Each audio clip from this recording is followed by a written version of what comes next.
This UCSD TV program is presented by University of California Television. Like what you learn? Visit our website or follow us on Facebook and Twitter to keep up with the latest programs. Also, make sure to check out and subscribe to our YouTube original channel, UCTV Prime, available only on YouTube.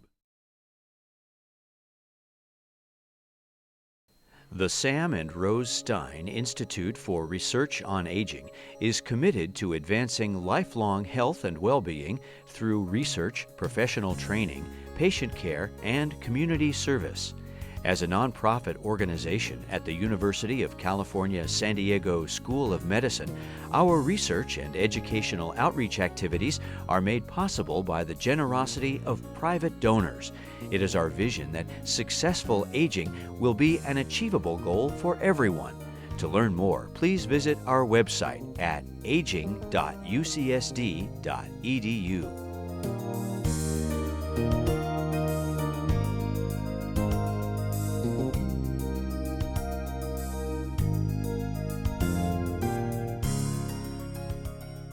Tonight we are thrilled to have Vicky Newman here tonight speaking with us. Mrs. Newman has been involved in nutrition and behavior change research at UC San Diego for more than 35 years and has always focused on wellness and disease prevention. She is currently an associate clinical professor in the Department of Family and Preventative Medicine. As the Director of Nutrition Services for the UC San Diego Cancer Prevention and Control Program, Ms. Newman manages the Healthy Eating and Living Program team of lifestyle counselors and assessors who work by phone with study participants in San Diego and around the country. We are so thrilled to have her here tonight, so please welcome Ms. Vicky Newman.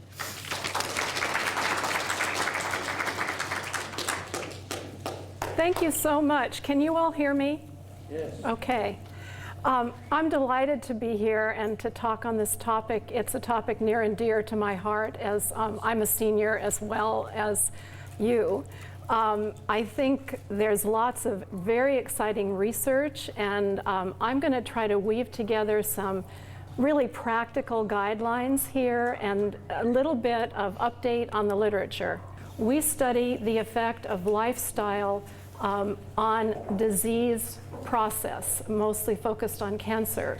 So we have a Help for Weight Loss study that is focused on women who are overweight and at risk for breast cancer, should you know anybody that might want to participate in that. And we also have a study that's looking at the effect of diet on progression of early stage prostate cancer. So I have flyers up in front. If you're interested in either of those, you can pick them up at the end. And I also brought a copy of our cookbook called Food for Thought, Healing Foods to Savor. We sell the book for $20, and all the proceeds go to support our Healthy Eating and Living program. So I think what I'll do is maybe just pass around a copy, and you can kind of make its way around the room and see if you're interested. We sell them for $20, and I'll be here at the end if you're interested. Thank you. Okay, so without further ado, what we're going to be focusing on tonight is talking about energy balance a little bit.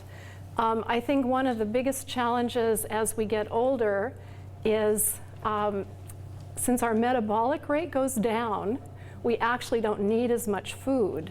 So the food that we choose really needs to be of high nutrient density. And so you're going to hear me, describing what that means, just to add to what you already know.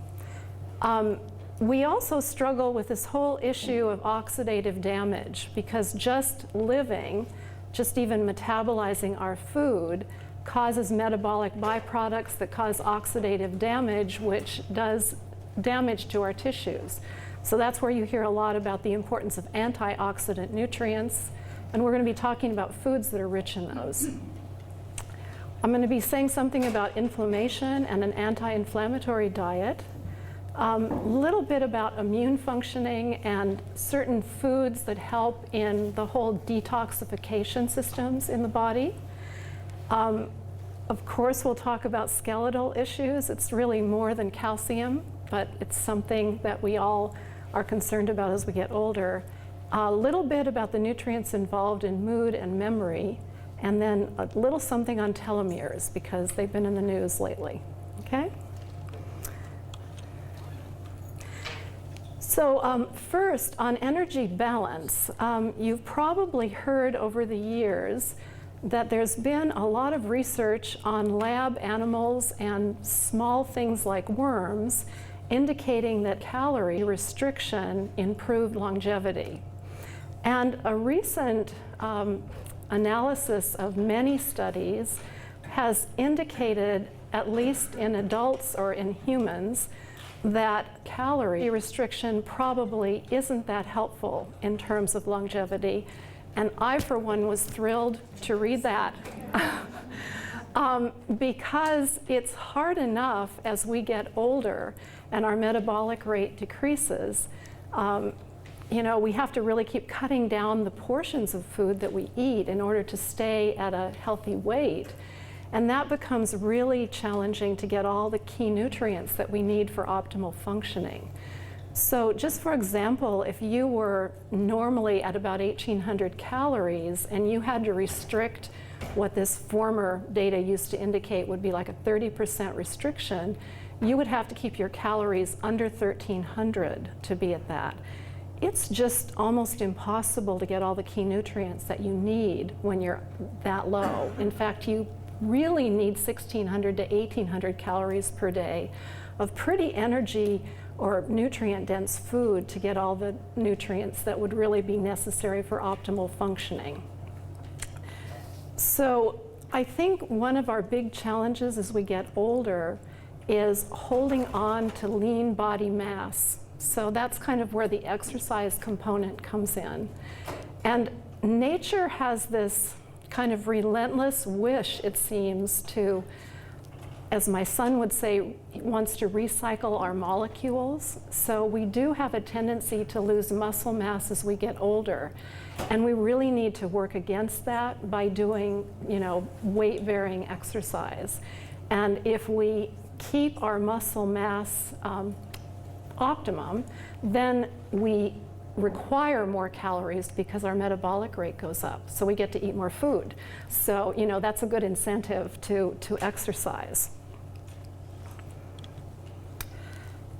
So kind of along with this whole energy issue is this concept of circulation as really being key to energy. And the more energy and the more circulation we have, really the more life we have, you could say, and probably the better we feel. And for those of you that do acupuncture or go to various what we call complementary and alternative medicine practitioners, they talk about qi, or energy. And I like to think about it in terms of kind of the dance between exercise and what we eat. And both of those are important in this concept of circulation and energy. Regular exercise helps to keep the blood flowing, and it also helps in waste removal. And the blood, of course, is what delivers nutrients to our tissue, but it's also what takes away the toxic byproducts. And the other thing that I've come to realize, which helped me do exercise regularly, is moving is really important to draining the lymph system, which is kind of like the body's, you know, sewer system. We need to move our body to move the lymph, and that's really important. It's a good reason to be exercising regularly. And I guess the other thing about exercise, just quickly, is, and you've probably been reading this, it's not just a nice bout of exercise once a day, but it's really exercising even for 5 minutes every hour that turns out to be much more important than a big bout of exercise infrequently. In terms of kind of the nutritional component of circulation, it's really the diet that we've been hearing about for a long time. It's a diet that's lower in fat, but not necessarily as restrictive as we once thought. And you'll be hearing me talk a lot more about the quality of the fats that we eat and the balance of fats as being important. But we do know that the saturated or harder fats tend to make the blood thicker, and therefore we don't have as much circulation, and that is kind of an issue. We also want more plant foods to get more protectors, and those are what are going to give us those antioxidants to protect our tissues and protect the lining of our blood vessels so that they keep on doing a good job delivering nutrients and taking away toxins. And then, of course, we'll talk a little bit about fiber because that's really important for the digestive system to work properly to get that waste out of our bodies. So a concept that helps me lately think about all of this is living more in what's called in sync with our genes and trying to eat less processed food and eat more food that's under-processed and has a good array of these protectors in it. If we think about our genetic heritage, we used to exercise pretty regularly. So we need to move our bodies and protect our muscle mass as much as possible. And it's good to, as I said, to move more regularly through the day. These plant foods that are the most protective are the ones that have what I call big color and strong flavor. So I'll give you some examples of those later, and you can be thinking about that. We're also going to focus on healthy fats. Carbohydrates. One of the things that I've realized as I've gotten older is I have to really be careful of carbohydrates, even whole grains.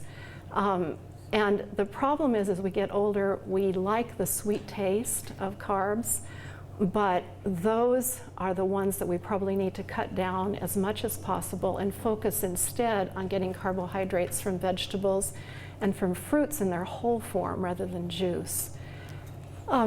Beverages are an issue, even the non-caloric beverages, and so we need to choose carefully.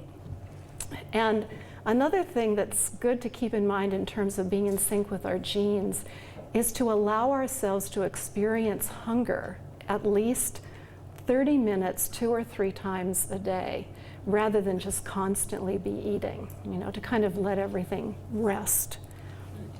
Okay? So there's a really great book that you might want to read called Supernormal Stimuli, or How Primal Urges Overran Their Evolutionary Purpose. It's by Deidre Barrett. And it is a very helpful book in helping us to understand how the current food environment is very not helpful in terms of guiding us to the right choices. And a lot of the processed foods that are so prevalent today actually act almost like addictive drugs.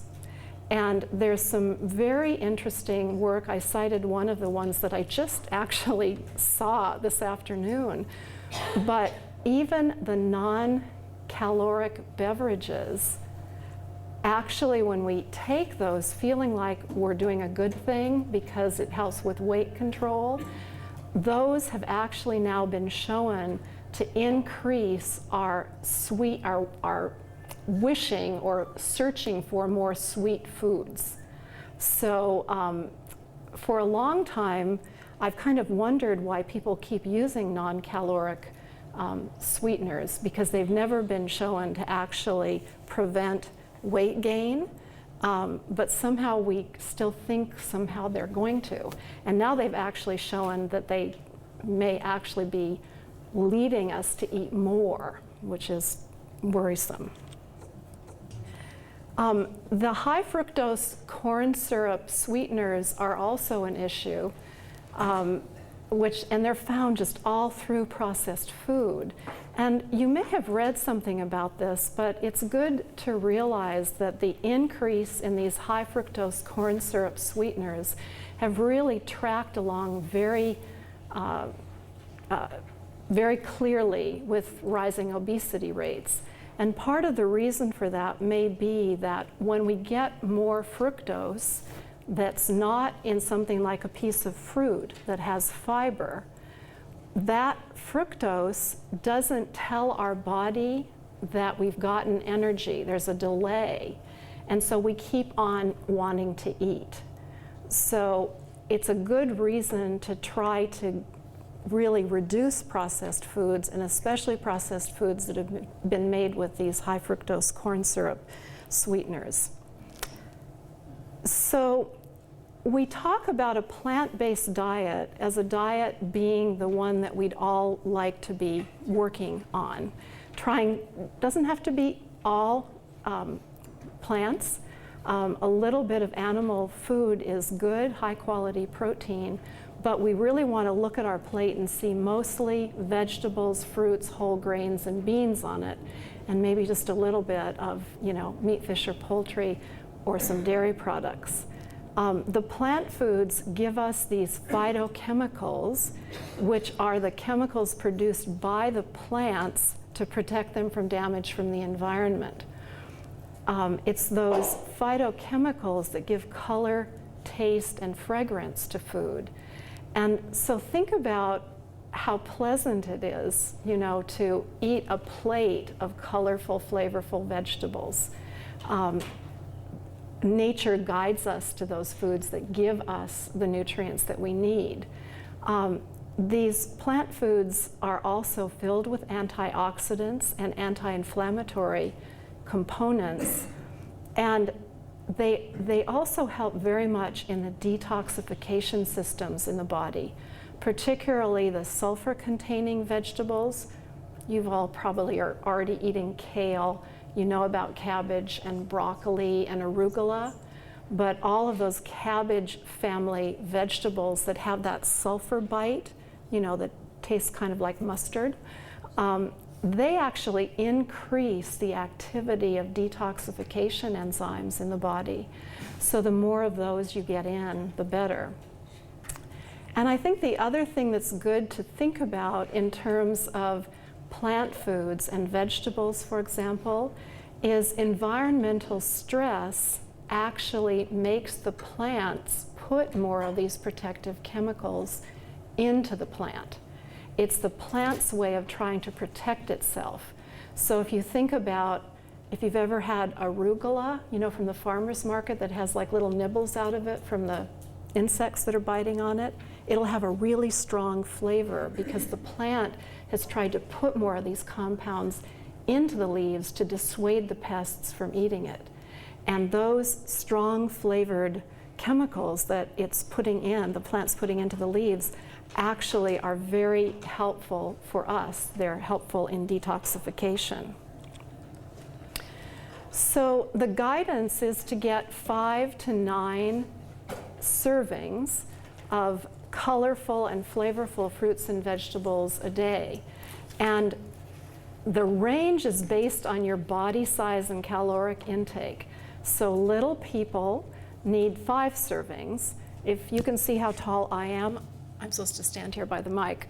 I'm about 5'7", so I'm kind of a middle-sized person. I need 7 servings, and people that are taller than me probably need 8 or 9 servings. A serving is a half cup cut up fruit or vegetable, or if it's something like raw spinach, it would be a whole cup, because when you cook it, you know how it mushes down.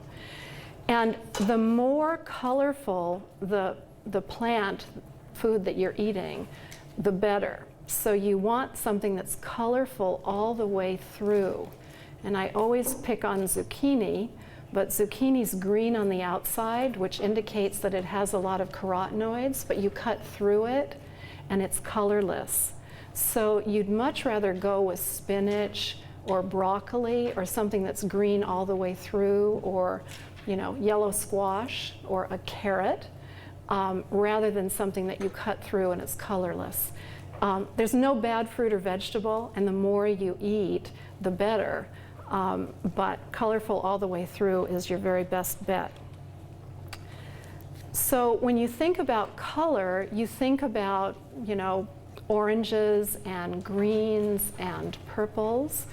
The orange colors and the red colors have a lot of carotene or carotenoids, which are the raw material from which your body makes retinol or vitamin A.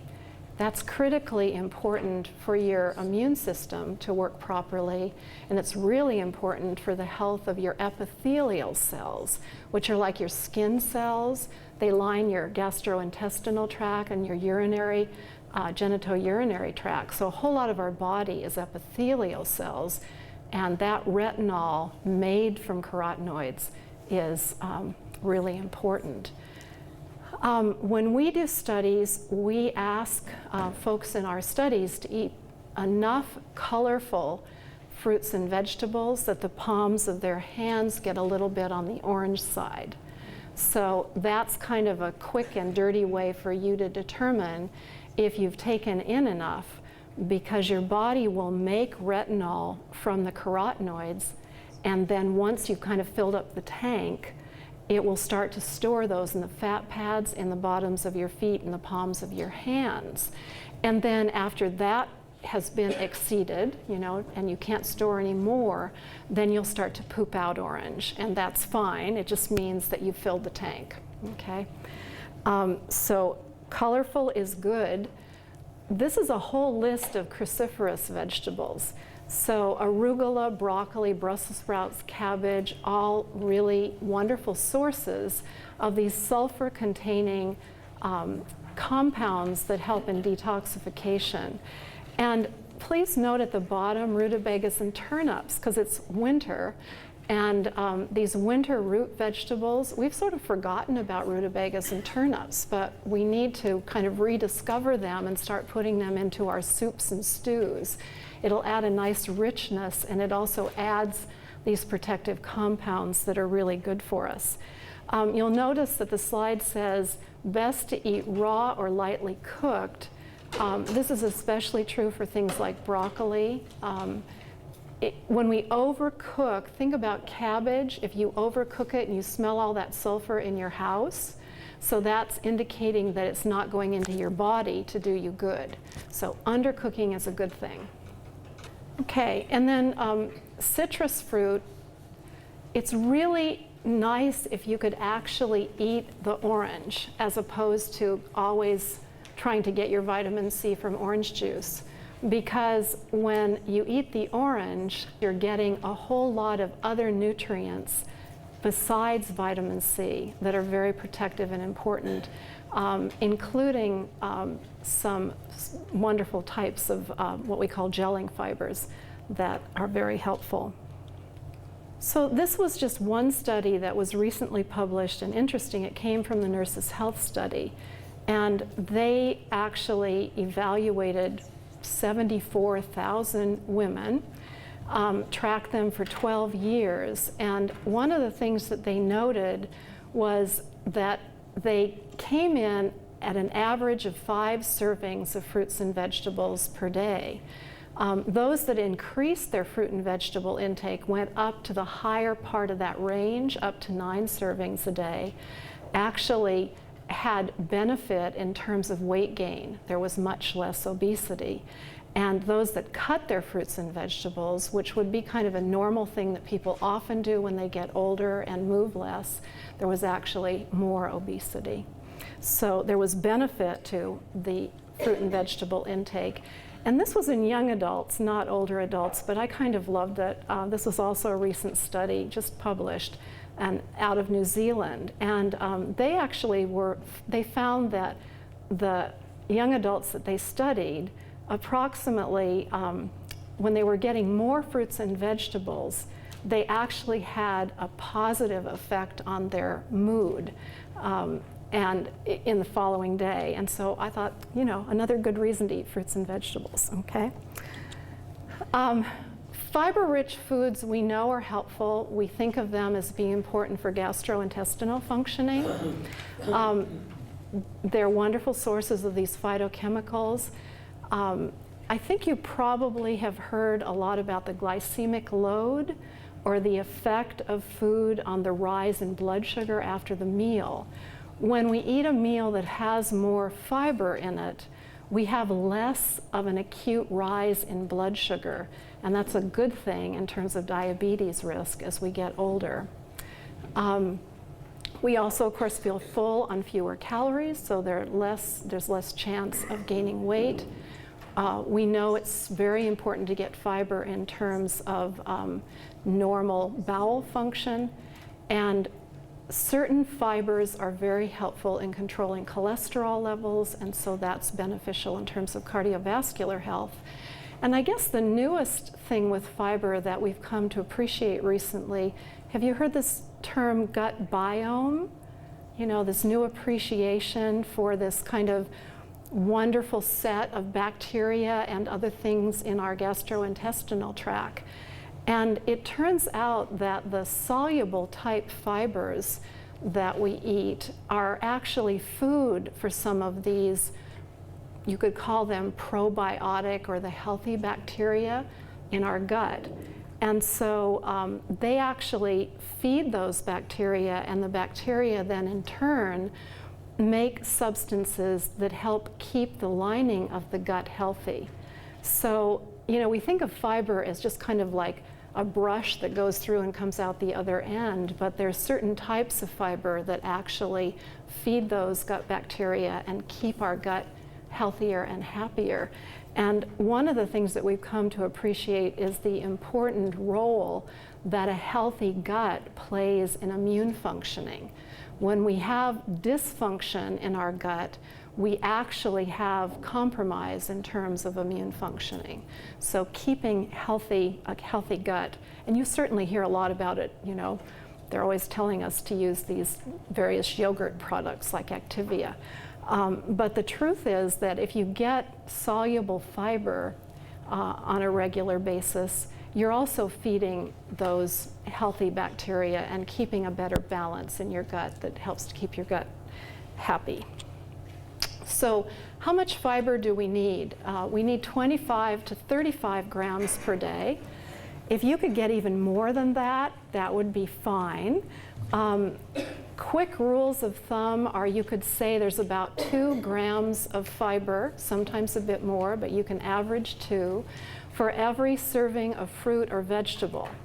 So if you're a 5-a-day fruit and vegetable person, you're going to get 10 grams of fiber from getting your fruits and vegetables in. If you're a 9-a-day, you're going to get 18, you know, so the more the merrier. Whole grains are going to give you 3 grams on average per serving.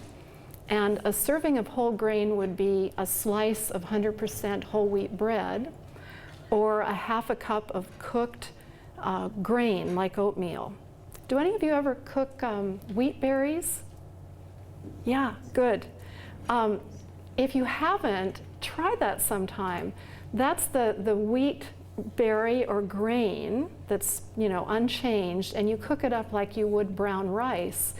It's a wonderful source of fiber. It makes a really nice pilaf. You can put celery and onion and some other vegetables in, and maybe toast up some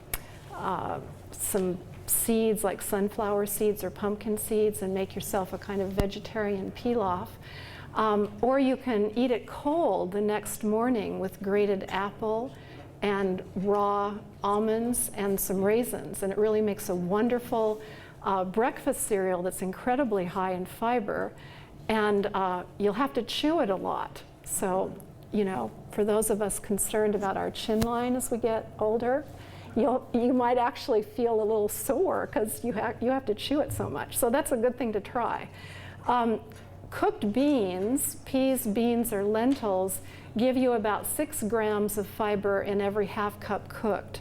One of my favorite beans that I like to cook from scratch is mung beans. Have any of you tried boiling up mung beans? So some of you, good. So, you know, we think of mung beans as just bean sprouts. You know, that's kind of the way that we are used to eating them. But they're just those little, you know, they're small green round beans, and they cook up probably in about 40 minutes like lentils do. They're delicious if you don't let them get too mushy. Once they've cooked and softened, you can toss them with extra virgin olive oil. And I like to put in the zest of a couple of limes and a little salt and pepper, and it's just delicious. And you can make a sauce later with fire roasted tomatoes and put it over pasta. You know, you could make it in a soup. You can cook up enough sort of for the week and do different things with it. So trying to get some beans in every day is a wonderful way to get in extra fiber for bowel function. Beans also are a good source of this soluble fiber that the gut bacteria like. So sometimes people ask me, how do you determine if a cereal product is a whole grain product? And the way that you determine that is it should say whole, sprouted, or malted wheat or grain as a first ingredient. If it just says wheat flour, that means white flour. So that wouldn't necessarily be a whole grain product. And another way of determining it is if it gives you at least 3 grams of fiber per serving. So that's kind of your rule of thumb for a whole grain.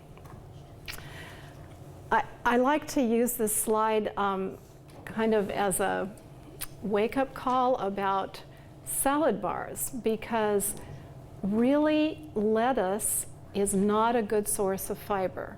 So it's wonderful if you can make salads that actually have chopped vegetables in them. And if you go to a salad bar, try to put as many vegetables on your plate as possible, and only if there's room left, use a little bit of lettuce.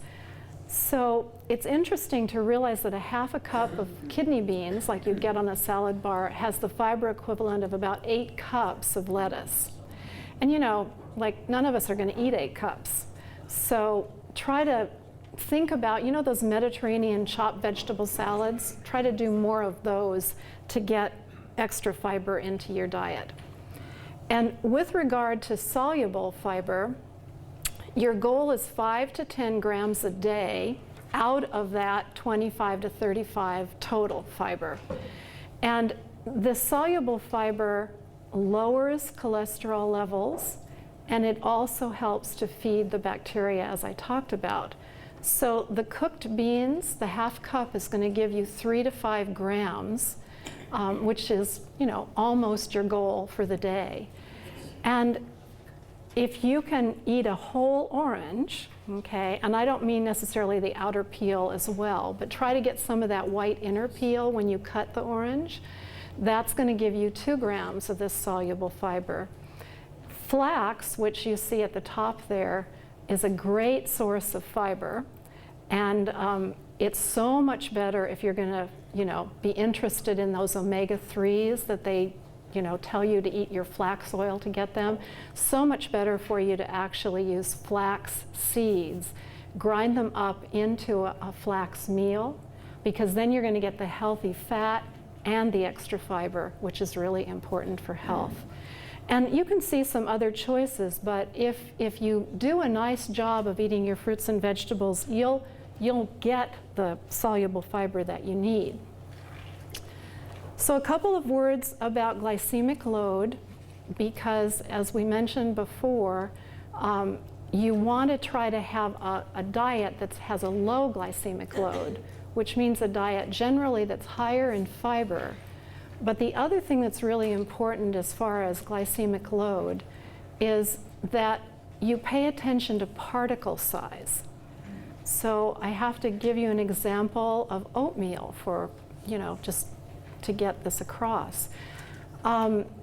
Old-fashioned oats or Scottish oats would be your best choice if you really want to get the full benefit from oats, from the whole grain oats.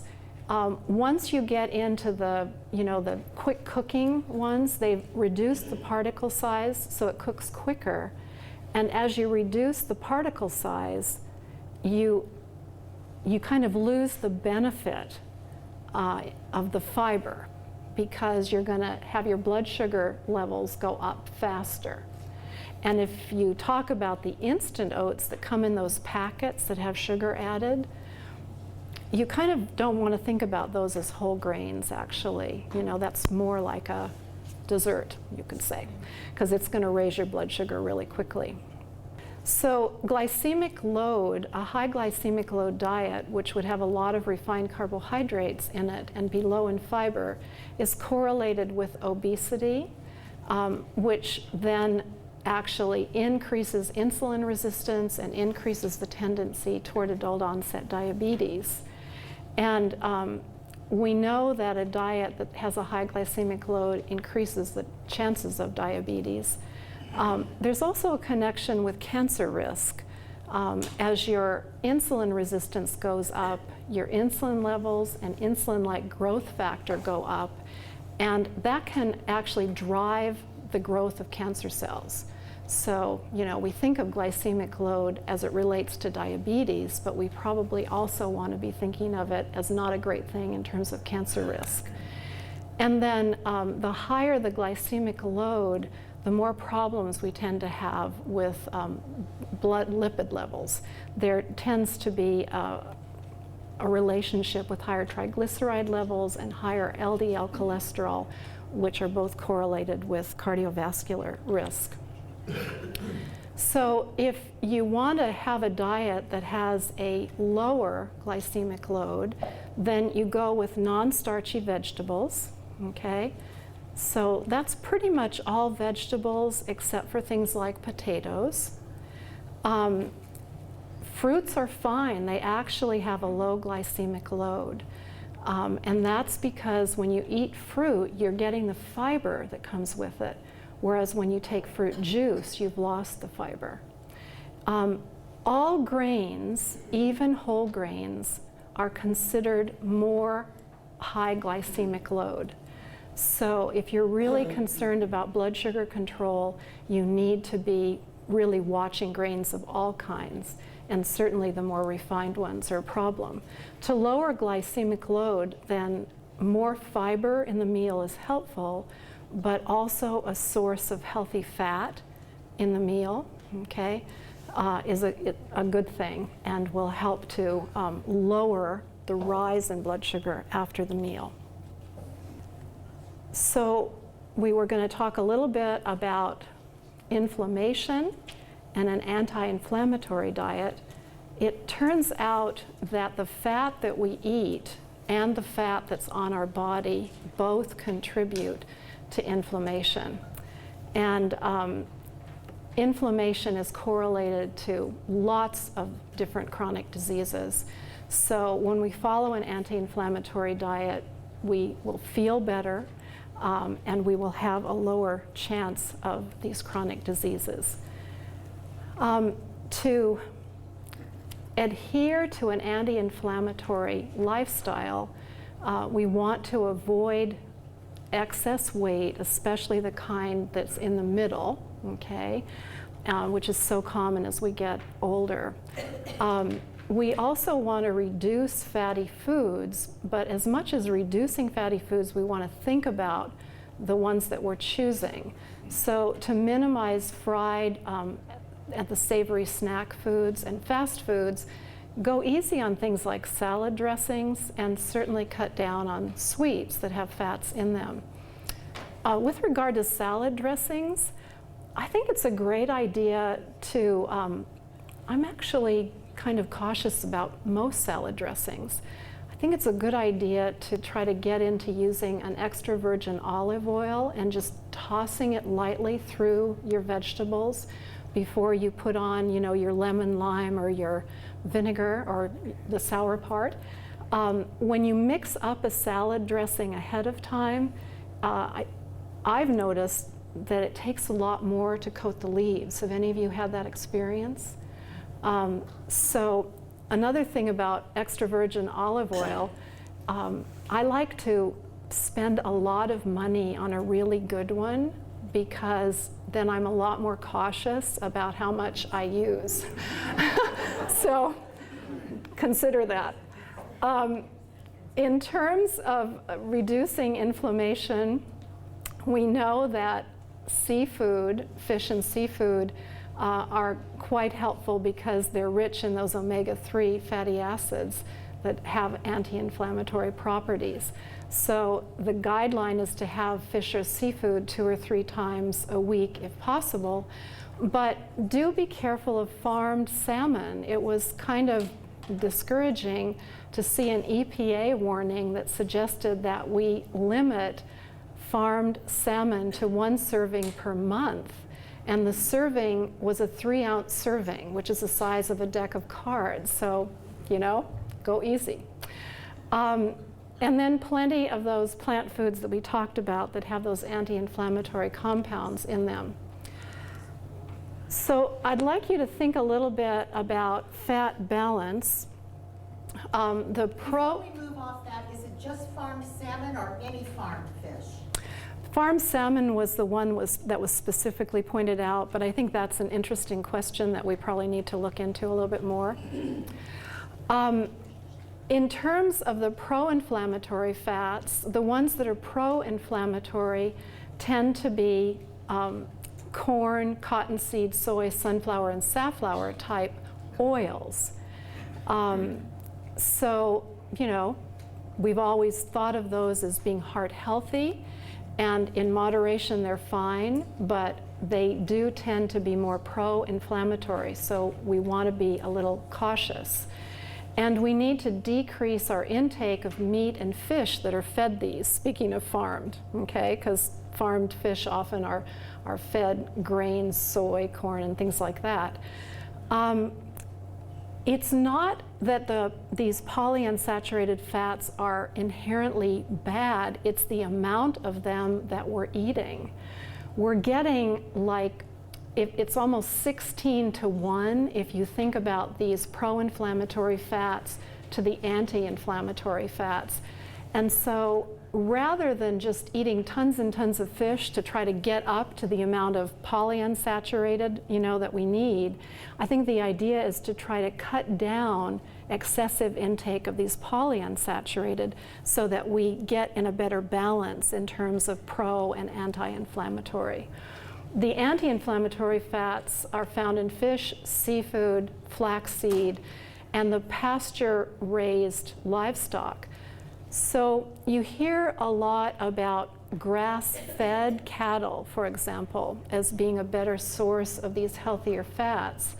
It's good to realize that all cattle is grass-fed in general until it's taken into the feedlot and fed corn and soy, which then changes the carcass fat to a more pro-inflammatory carcass fat. So what we're seeing is now entering the marketplace are more what they're calling grass-finished cattle, which means they're fed grass until they're killed.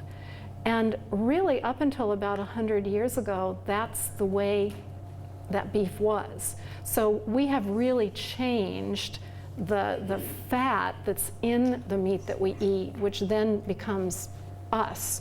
So we need to shift this back in a healthier balance. Here's some general guidelines on fats. I think that we want to realize that while at one point we were trying to cut our fats way, way, way down. Do you all remember this, what's it called? I want to say Stay Well, but that's not Snack. You know what? Snackwell. Thank you. Back when I started at the Cancer Center in the middle 90s, we were very focused on a very low-fat diet as being the very best diet for chronic disease prevention. And the food manufacturers, you know, took us up on that and cut fat way down in processed food, but then added a lot of carb to it. So that isn't necessarily a good thing for our health. What we really want to do is have a moderate intake of fat, probably up to 30% of our calories is fine, but then we want to choose fats carefully. So one of the things that we want to think about is fat-soluble contaminants.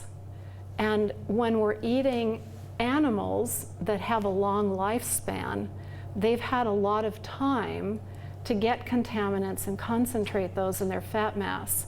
So a good general guideline is to eat lower on the food chain, which would mean smaller animals with a shorter lifespan.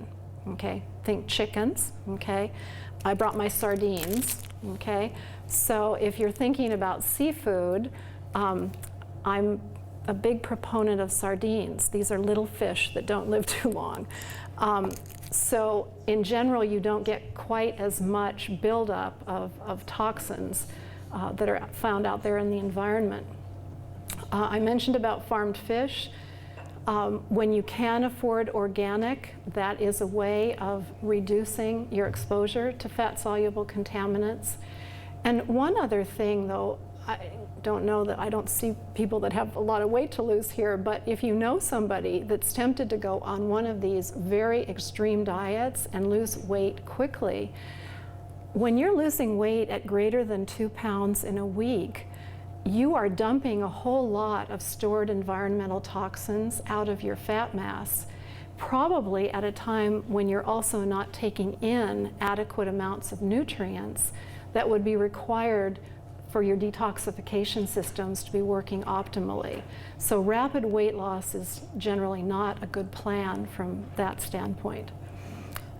Saturated fats and hydrogenated fats, or fats that are hard at room temperature, we really need to moderate our intake of those as much as possible. So limiting or avoiding full-fat dairy and red meats is still a good plan, and avoiding processed foods that are made with those.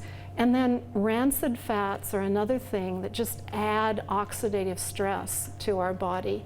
So aged cheeses, aged meats, and deli meats, it's good to really cut those back as much as you can. The healthy fats are the ones listed here. So the healthiest fat is actually fats that's found in a whole food. So that's where nuts and seeds come in, avocado, even eating, olives, even better than olive oil, for example. But the monounsaturated fats, which, avocado and olive oil sort of are the ones we most think about, are still considered good choices. This was just recently published last year, and this was kind of interesting in terms of the type of fats. And this was looking at, they call folks over 65 older or elderly, so I'm one of those, and this term elderly kind of bothers me, but let's just say seniors, I guess. This was a big group, and this was from the Women's Health Study, and they were evaluating the types of fats that women were eating, and higher saturated fat intake was associated over the period of the study with more cognitive decline and problems with memory than in those that had a higher monounsaturated fat intake. So that's just kind of one more reason to be careful of the types of fats that we eat. In terms of osteoporosis prevention or trying to maintain a good bone mass, weight-bearing exercise we know is important. Adequate calcium intake, adequate vitamin D. We actually need to get enough protein because we kind of forget that our bones really are made of protein matrix in which, minerals are placed. And it turns out that potassium is another important mineral in terms of bone health. And the things we need to be careful of are excess caffeine. You've probably read that a little caffeine is actually good for our memories, but we don't want to have more than 300 milligrams per day, which if you do kind of light coffee, that would be like 3 cups. If you do kind of the stronger espresso type, less than that. Being too thin is not a good thing in terms of osteoporosis. Cigarette smoking, we know, puts us at risk, and certainly excess sodium or salt, which makes us lose more calcium through the kidneys. So this is a little hard to read, but we need to get 1,200 milligrams of calcium in per day. I'd like you to see where you get it from food, because there's a tendency, I think, for people to kind of forget what they're getting from food, especially if they're not, doing milk products on a regular basis, and thinking that they need to supplement all of that on a regular basis. So if you're doing milk products, it's pretty easy to get there, but you might need to still supplement a little bit. A couple of things that you might notice here. Cheddar cheese wouldn't be the greatest choice because it's high in saturated fat, probably a good choice would be a 1 or 2% or non-fat milk, which is going to give you 300 milligrams per cup. And if you think about, say you had cereal and a little milk in your coffee in the morning, and maybe a yogurt during the day, you might get 600 just from milk products. And then you could think, okay, are there other things I could eat to sort of fill in around that? And maybe you don't quite get to 1,200, but if you're routinely not getting to 1,200, then you do a little bit of calcium supplementation. But don't feel like you need to go out and use the whole 1,200 as a supplement. Did you notice sardines there in the middle? 140 milligrams in this can, okay? But you've got to eat the bones. And the same with salmon or mackerel. Now they have the canned salmon without the bones, but it's the bones that are going to give you the calcium, so you want to chew on those bones. Tofu that's made with calcium salts is also a good source of calcium, but there are many types of tofu on the market that are not made with calcium salts, so you do want to read your nutrition label and make sure that you're getting the type that actually has calcium in it. And then your leafy greens like kale are going to give you some calcium also, but you just need bigger portions. But that, that adds in a little bit. And I don't know if you like corn tortillas, but corn tortillas that are actually made in the traditional way with lime, if you had 5 corn tortillas made with lime through the day, you'd get as much calcium as a cup of milk. So, we don't think of corn tortillas as being a source of calcium, but actually they are. So say you're using a non-milk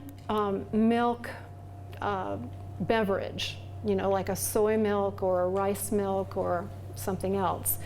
You really want to look at your nutrition facts label and just keep in mind that the daily value for calcium with regard to a label is 1,000 milligrams. So if it says 30% daily value, per serving for calcium, it's easy to do the math. 30% of 1,000 is 300 milligrams. Some of the others are a little more challenging. But there are plenty of soy milks that I've seen like at Trader Joe's that are not calcium fortified. So, you need to make sure that if you're not using dairy milk and you're using some kind of substitute and you need or you want to get calcium from that substitute, read your label and make sure that it has calcium in it. Now, a couple of things about calcium supplements that I just think are good to realize. The common form of calcium supplement is calcium carbonate. And calcium carbonate, as in Tums, lowers stomach acidity.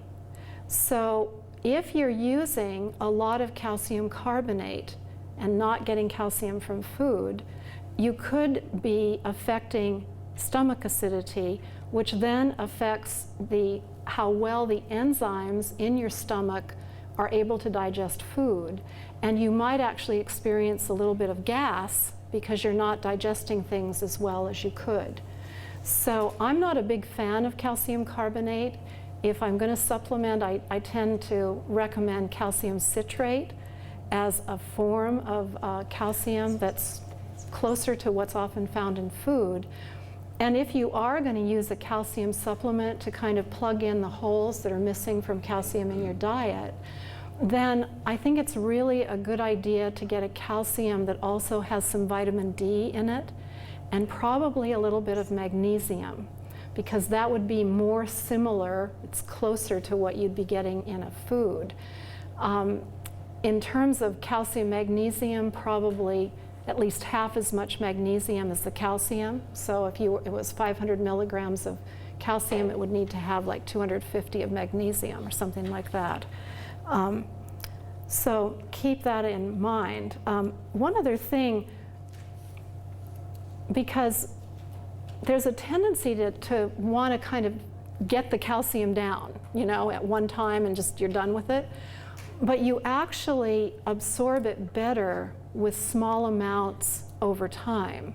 So try not to take more than 500 milligrams at a time, if possible. There's a lot of interaction with different drugs. So again, using a little bit of calcium to make sure we get that 1,200 milligrams a day is a good idea, but realize that you don't want to be using more calcium than you need, and some of the drugs that you take may also be impacted. And one other thing that recently has come to our attention is that taking a big bolus of calcium at one time may not be a good idea in terms of cardiovascular risk. So this may not turn out to be a real worry, but there's been a few articles recently that lead us to at least be cautious. You know, and I've done a lot of counseling of women over the years, and you know, sometimes people are using 2,000 milligrams, you know, just like all at one time. So smaller amounts, think about what you're getting in your food, add a little bit just to kind of top it off is a good plan. And acids are used very commonly in our culture today, and antacids reduce stomach acidity, that's why we use them, which affects calcium absorption. And there has been some correlation with higher hip fracture risk. So, you know, just keep that in mind. You know, if you need to use antacids, then that's important to do. But I'm really upset when I see these advertisements. Have you seen these on television where they're telling you to use an antacid so you can eat a corn dog? And like, I'm going, I don't think so. So, you know, judicious use. Lots of interesting information coming out all the time on vitamin D. Population studies link vitamin D deficiency to autoimmune diseases, cancer, cardiovascular disease, depression, dementia, infectious disease, etc. But the Institute of Medicine said that right now the literature only completely supports its benefit in terms of musculoskeletal health. So what we want to do is make sure that we have adequate levels of vitamin D floating around in our body. And most of the time, physicians are checking that more routinely than they used to, because as older people, we are more at risk for lower levels of vitamin D. We don't make as much vitamin D with exposure to sun, for example, and most of us aren't even going out in the sun because we're concerned about skin cancer, or if we do, we're putting sunscreen on, and that would block the production of vitamin D. So as older folks, we need at least 600 units per day of vitamin D. It seems to be safe to take up to 4,000 units. I would always err on the side of caution, so I don't think that I would push the envelope to go all the way up there. Probably, you know, 1,000 or 2,000 is okay, but, you know, remember that 600 is what we are recommended to be taking on a daily basis. And the D3 is a more biologically active form, and there are more supplements that come in that form than there used to be. This issue, again, about high doses, which they have done sometimes if blood levels are very low, they'll give you like a bolus dose to try to get it up. But that actually was shown to increase fracture risk in older women in a recent couple of studies. So again, it seems better to be using lower doses. If your levels are low, you're under a doctor's care anyway, and you'll be given, you know, a recommended amount to be taking, and then you'll be rechecked. But do pay attention to your vitamin D levels. It's important for calcium absorption and magnesium absorption. Calcium we think of for bone health, but magnesium is another one that's incredibly important for nerve transmission and muscle contraction. So if we're low in D, we're not absorbing either one of those two nutrients well. This whole issue of our Western style diet and its impact over time on acid-base balance is something that we need to be thinking about. Because the way that we're eating today, a high animal protein diet that's high in grains, tends to have a more kind of acidifying potential. And this acid-producing diet is associated with more osteoporosis, with high blood pressure, kidney stones, and problems with kidney function over time. If you think about eating a lot of grains and animal foods, and especially think about how your diet may have changed over time. I think as we get older, we may not want to cook as much. Sometimes if you're hungry at night, you might just sit down and have some cereal rather than do a dinner that has vegetables, for example. So we're displacing vegetables with grain, and that has a more acidifying potential in our body. And animal foods are also, they have a more acidifying potential as well. In terms of protein, we need to get an adequate amount. We just don't want to get too much. So I think this is in your handout so that you can check for yourself to see how much you need. But if you're an active adult, you need 0.4 to 0.6 grams per pound of body weight. So you can kind of pick your weight there and find the range that's right for you. I usually just summarize that by saying somewhere between like 55 and 100 grams is probably the right range to be in. If you're a smaller person, lower side of that. If you're a bigger person, higher. If you're somebody who's working out at the gym and building muscles, you would need more. But for most of us, getting somewhere between 55 and 100 is probably what we're after. And that's important to get enough to keep, ourselves healthy. I mean, protein is important for building and repair, immune function, and even for our skeletal system. This, and I think this is in your handout also, how do you get that 50 or 100? Every ounce of cooked meat, fish, or poultry gives you 7 grams. So I just look at like my index finger, okay? If that was like a little slice of chicken, like a chicken finger or something, or chicken tender, that would be 1 ounce. So that's 7 grams there. And if I did 3 fingers, or a deck of cards, that would be 3 times 7 or 21. So if you have a couple of ounces at your lunchtime and maybe 3 ounces at dinner, you're going to get more than enough protein. You also get protein from things like pumpkin seeds and sunflower seeds. Milk, yogurt, cheese would give you protein. You certainly get a little bit in grain. And I think what people forget is that they get protein even in vegetables. So there's a couple of grams of protein in every half a cup. And we forget about that. Now, if you just ate vegetables, the protein quality is not great, but we hardly ever just eat vegetables all by themselves. We tend to, mix it in with some other things. And as long as we get the complementary protein within about 3 to 5 hours, we're fine. So, again, moderation and variety is a good general guideline in terms of protein adequacy. This is an important slide that I'd like you to look at because the alkaline minerals are really important: calcium, magnesium, and potassium. And I think we're pretty comfortable now that we know where calcium comes from. Magnesium is a really important nutrient that we often are not getting enough of, and it's found in dark greens, in legumes, whole grains, nuts and seeds, and milk products. And then potassium comes in fruits and vegetables and in other foods as well, but fruits and vegetables are particularly rich. And we need vitamin D to absorb both calcium and magnesium.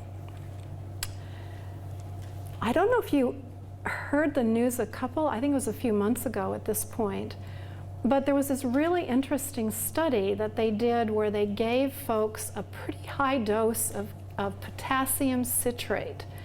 And they found that actually it was beneficial in terms of improving bone density, bone structure, and fracture risk in healthy elderly folks, seniors over the age of 65.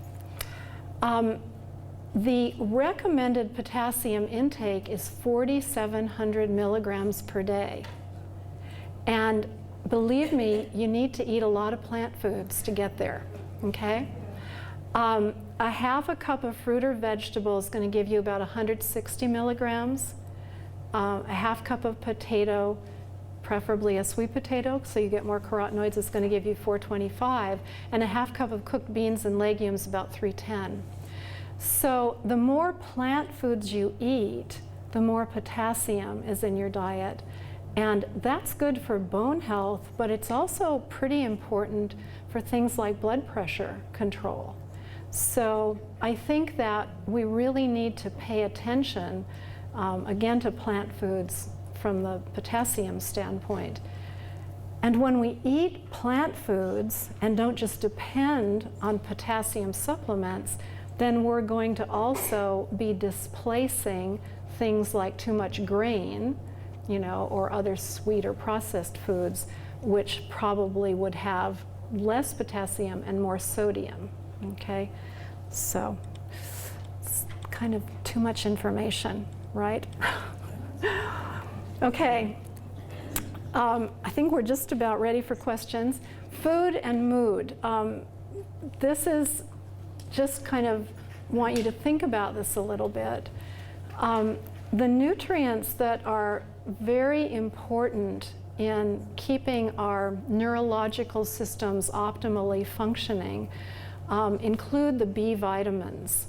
And deficiency symptoms of B vitamins include irritability, quarrelsomeness, depression, vague fears, emotional instability, decreased ability to cope with life's problems, confusion, and forgetfulness.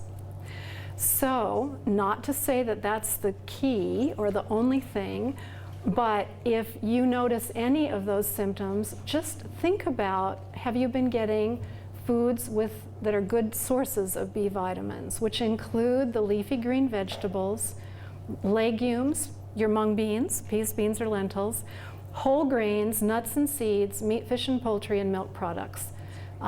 All good sources. And do any of you ever take brewer's yeast or nutritional yeast, like in a smoothie? No?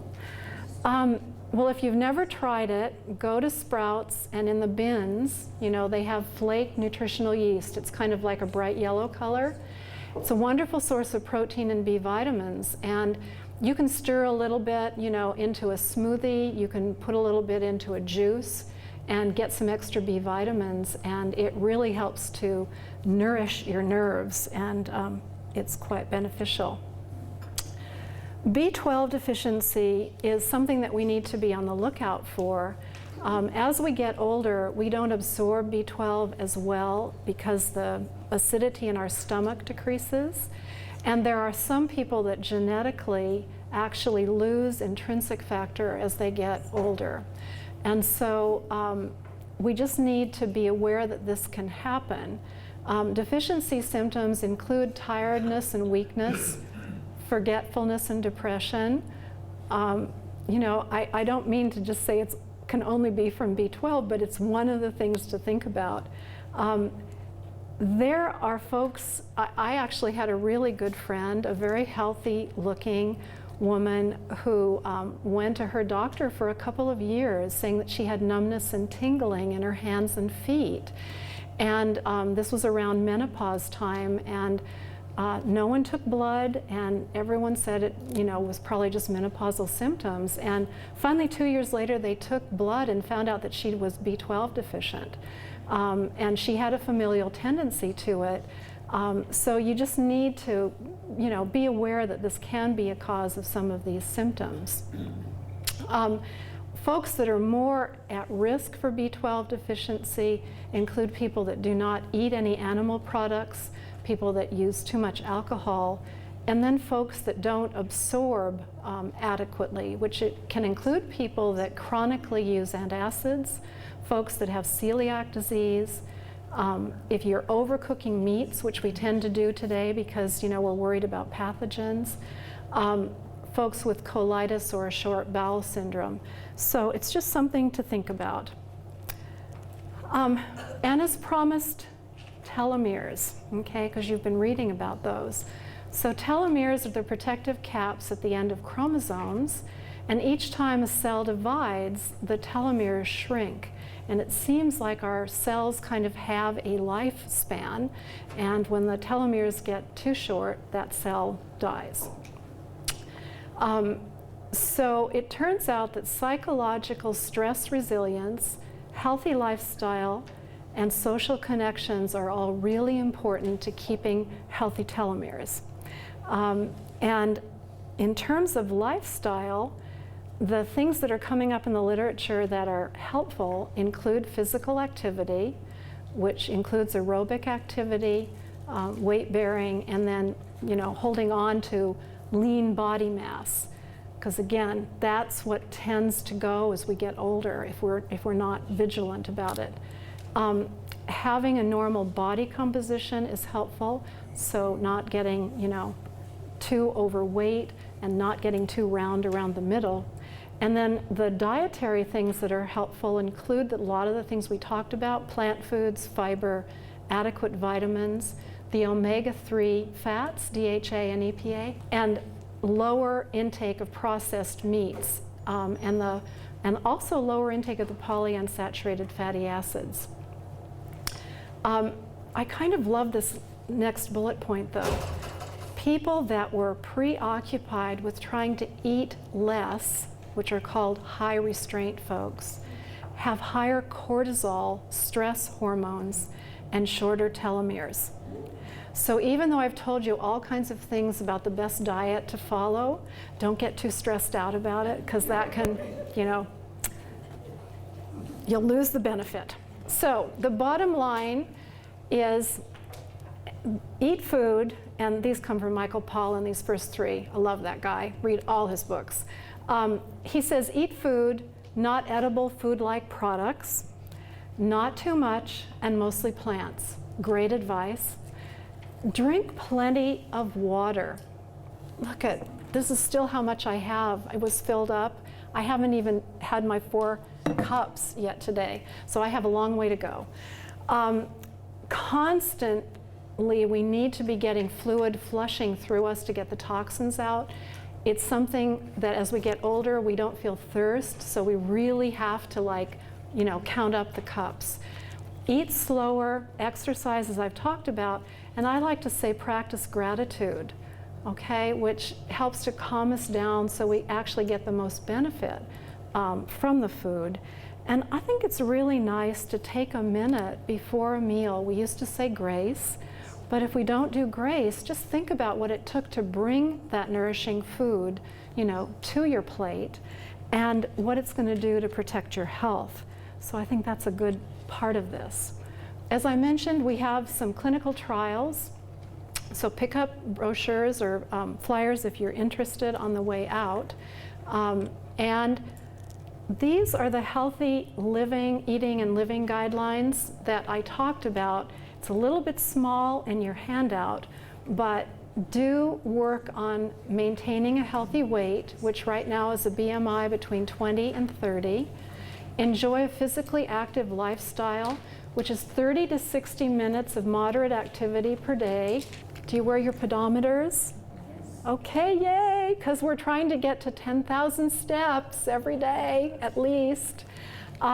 Preserve muscle mass, which is really a hard one as we get older to keep in mind, but getting to the gym, lifting weights, doing upper body is really, really important. Getting plenty of these plant foods with big color and strong flavor, focusing on healthy fats as we talked about, choosing carbohydrates carefully and trying to stay away from the processed types, and then selecting beverages carefully. So you'll notice that I'm not fond of fruit juices, okay, because they have a lot of carbs and no fiber. So better that you eat the fruit, and actually water or herbal teas are your best beverage choice. So I'm going to end it there, and thank you so much for listening, and I'll take questions.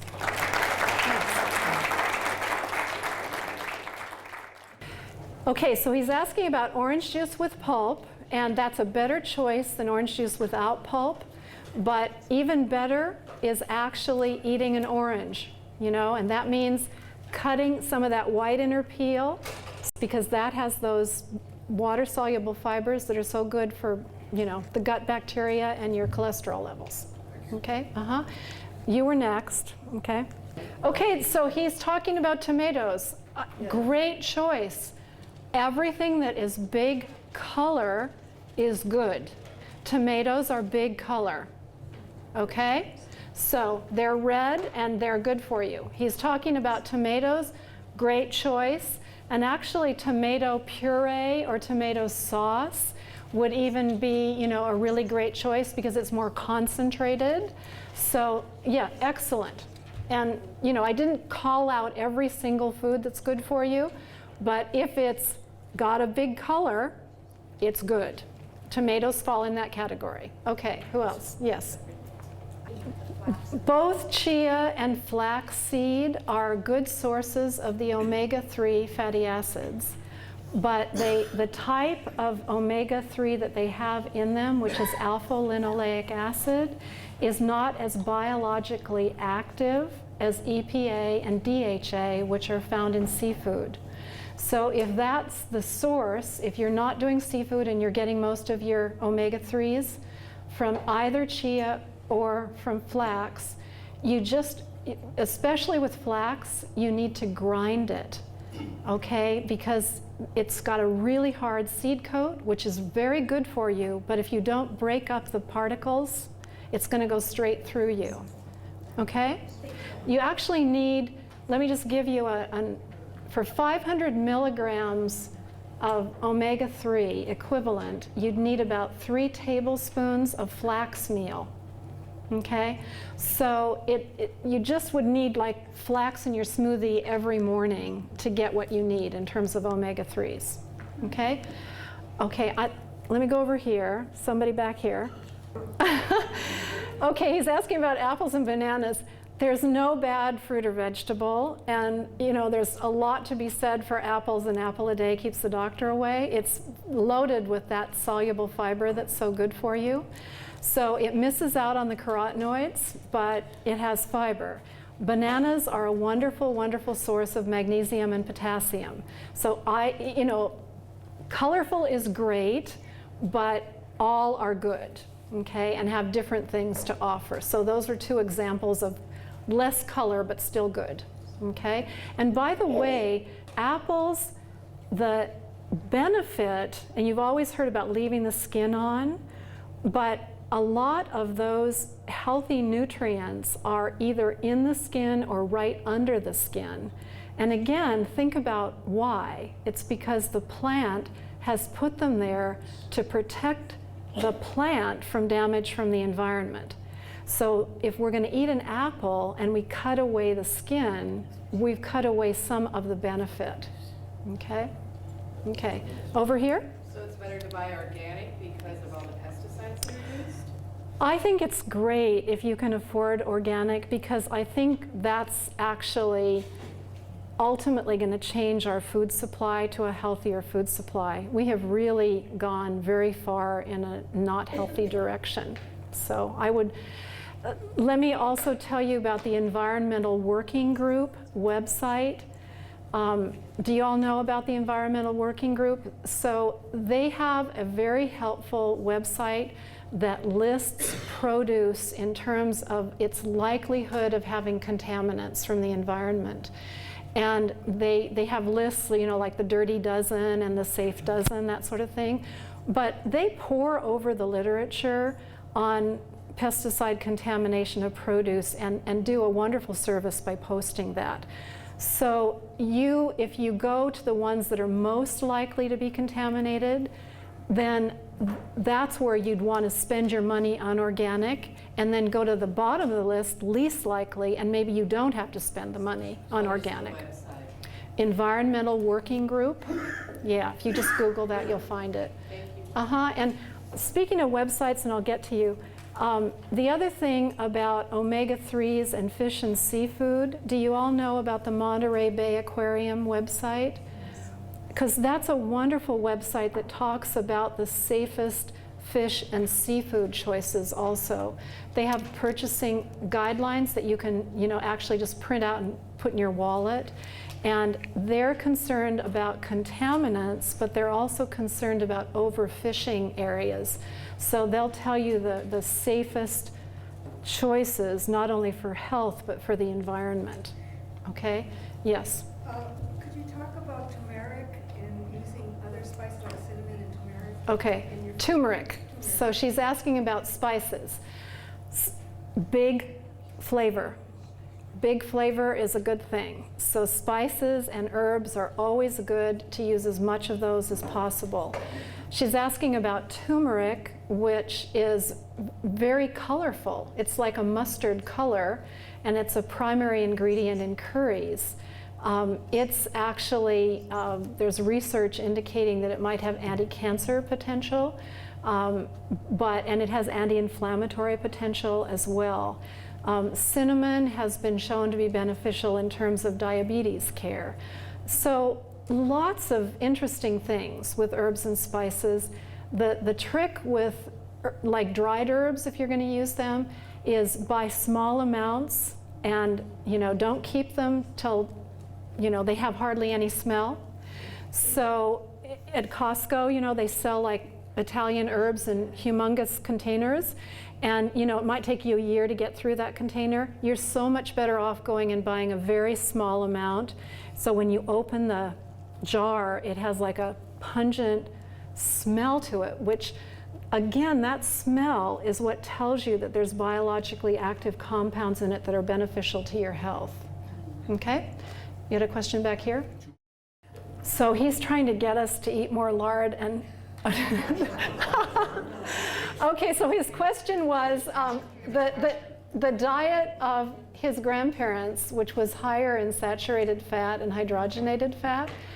And I think this is a valid point that you're making, but I'd like to think about also the environment in which our grandparents lived and grew up.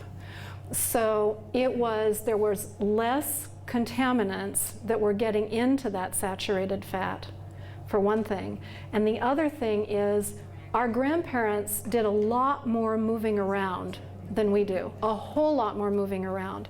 So if we lived more like our grandparents, we probably could tolerate a less restrictive diet. So I think you make a good point. I think you're talking about any red meat, actually, because I think that we need to be doing a better job of moderation and variety, so smaller animals. But having said that, if we were living in Idaho or Montana or beef country, and that's what was available, I think that I think we have to eat what's available to us. Optimally, it's not a great idea to be getting lots of those saturated, the big animals, optimally. Okay. And you had a question? Yeah, with the bigger animals. Okay, so she's asking about small animals that are fed primarily corn and soy, like chickens, okay? And I think that's a valid point. If we can, and we, chickens don't run around like they used to. Chickens that were that ran around would eat a variety of things, and they still would be eating corn, but if you think about it, they were also sometimes eating insects or they were eating worms. And when you squish a worm, green goo comes out of it. The green goo is from leaves, and the green goo is a source of omega-3 fatty acids. So chickens that ran around and ate that kind of stuff did have a different, carcass fat, you could say. All of what I'm telling you is kind of, we're moving in a direction, we're trying to make choices that are a little bit better for our health given what our food supply is. And so if I had to choose, between eating big hunks of, beef versus, little bit of chicken, I would still probably choose chicken. Having said that, my favorite winter stew I got some grass-finished beef. I bought a half a pound of it because it was very expensive. I got a nice cut, so it wasn't just the stew meat, you know, in terms of fat. Cut up really tiny pieces, okay, sauteed it in olive oil with onions. And then I put in some chicken broth, organic. I threw in an entire bag of baby carrots, your tomatoes, okay, fire roasted tomatoes with peppers. I chopped up a huge rutabaga, a huge turnip into bite-sized pieces. What else have I? Oh, and I put a can of beans in it, the white kidney beans or pinto beans or something. And I just let it cook for a couple of hours, you know, till it was this nice kind of winter stew. And right before I served it, I emptied a bag of baby spinach and let it wilt over the top. Oh, and I also put a sweet potato in it. So do you see what I mean by a little bit of meat is fine? That served 4 people. So tons of color, lots of flavor, little bit of animal protein, some saturated fat, but all together, it was kind of this direction that we want to be moving in. Does that make sense? Okay, question over here. You omitted the slide on dark chocolate, and it's been... Oh, darn it. Well, I'm a huge chocolate lover, so let me address that immediately. You want to try to get at least 70%, you know, chocolate cocoa solids. And if you can go to 80, that would be great.